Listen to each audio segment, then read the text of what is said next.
So a lot of people are scratching their heads going, well, what in the world was, when they filed his probate documents, he was only worth $1.5 million. And it's very simple, trusts. Hey everybody, I've received a lot of questions about reports that Matthew Perry's estate was only worth $1.5 million when he died.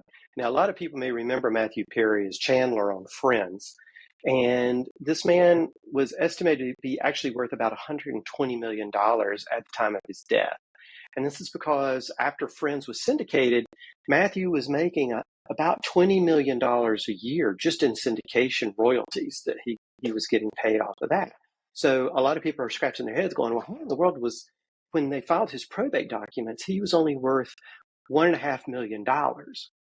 And it's very simple, trusts. Matthew Perry, unlike Prince, if anyone remembers Prince's estate, it was a mess. But Matthew Perry's estate was planned meticulously, and he had great lawyers planning it for him. And one of the big things that they did was they moved a lot of his assets into trusts. And so what happened when he died was he had a will, and it said that if there's anything else I have, then that's not already in this trust, it goes into the trust. And it appears that he may have had a bank account that was just still solely in his name, and it had $1.5 million sitting in the bank account. So that $1.5 million then poured over to the trustees of his trust and will be distributed. So he had his homes, he had cars, he had properties everywhere. I'm sure he had investment accounts and bank accounts, plus these royalties, the rights to royalties that he was receiving. And he had titled all of that over into his trust properly. So when he died, everything is handled over in the trust, not through the courts. So no one knows who in his estate is getting what or how much. This is one of the reasons we're such a big advocate, especially here in Florida. We have land trusts where no one would have even known that Matthew Perry had property in a land trust if he owned any properties here, because the trustee would hold title, equitable and legal title to the property, so no one would ever see Matthew Perry's name associated with it.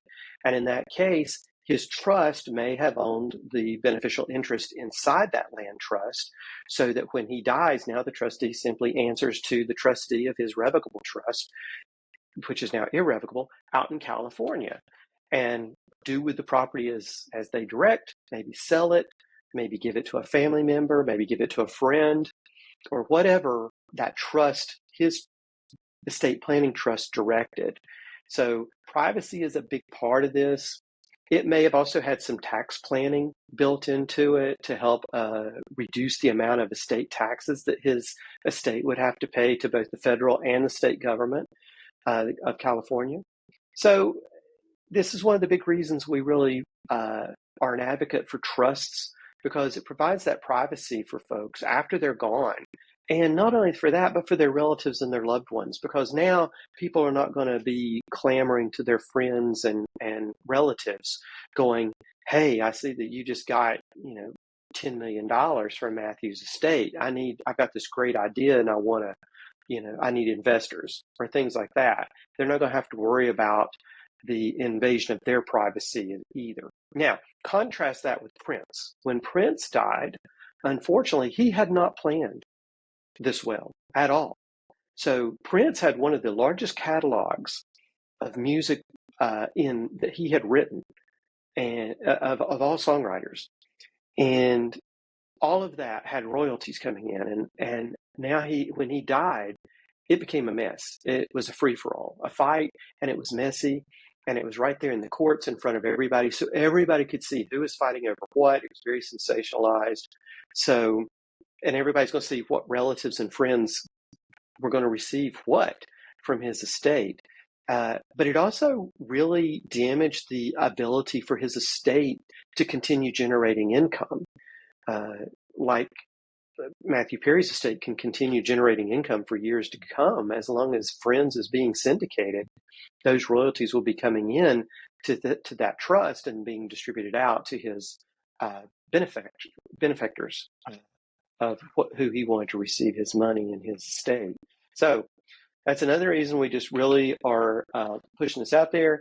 If you haven't read about it, really encourage you to go read about both Matthew Perry's estate and Prince's estate, and just compare those two and decide which one you would want to look like whenever you pass away.